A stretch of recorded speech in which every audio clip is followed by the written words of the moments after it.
नमस्कार, कृषी update YouTube चॅनलवर पुन्हा एकदा तुमचं स्वागत। राज्यावर आज देखील अवकाळी पावसाचं संकट कायम आहे।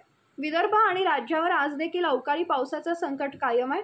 विदर्भ आणि मराठवाड्यातील काही जिल्ह्यात आज वादळी वाऱ्यासह मेघगर्जना, विजांचा कडकडाट, गारपिटीसह पाऊस पडण्याचा अंदाज वर्तवण्यात आलाय।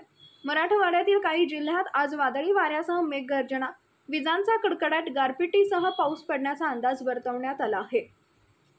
विदर्भातील काही जिल्ह्यात येलो आणि ऑरेंज अलर्ट जारी करण्यात आलाय। विदर्भातील चंद्रपूर, गडचिरोली व यवतमाळ या जिल्ह्यात तुरळक ठिकाणी मेघगर्जना, विजांचा कडकडाट, वादळी वाऱ्यासह पाऊस व गारा पडण्याची शक्यता आहे, त्यामुळे तिथे ऑरेंज अलर्ट देण्यात आलाय। राज्यात तापमानात थोडी घट झाली असली तरी 15 एप्रिल नंतर पावसाची शक्यता कमी होणार असल्याने तापमानात पुन्हा वाढ होण्याची शक्यता वर्तवण्यात आली आहे। पुणे वेधशाळेने दिलेल्या माहितीनुसार वातावरणाच्या खालच्या थरातील वाऱ्यांची द्रोणिका रेषा ही सौराष्ट्र कच्छलगतच्या भागावर असलेल्या चक्रीय स्थितीपासून ते कर्नाटक पर्यंत जात आहे। तसेच ही रेषा मध्य महाराष्ट्रातून देखील जाते, त्यामुळे राज्यातील किनारपट्टीवर पावसाची शक्यता नाही, तसेच कोकण, गोव्यात देखील पावसाची शक्यता नाही। मध्य महाराष्ट्रात तुरळक ठिकाणी पावसाची शक्यता वर्तवण्यात आली आहे।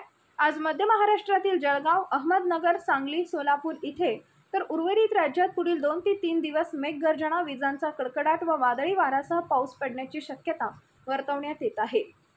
15 एप्रिल नंतर राज्यात सर्वत्र पावसाची शक्यता कमी आहे।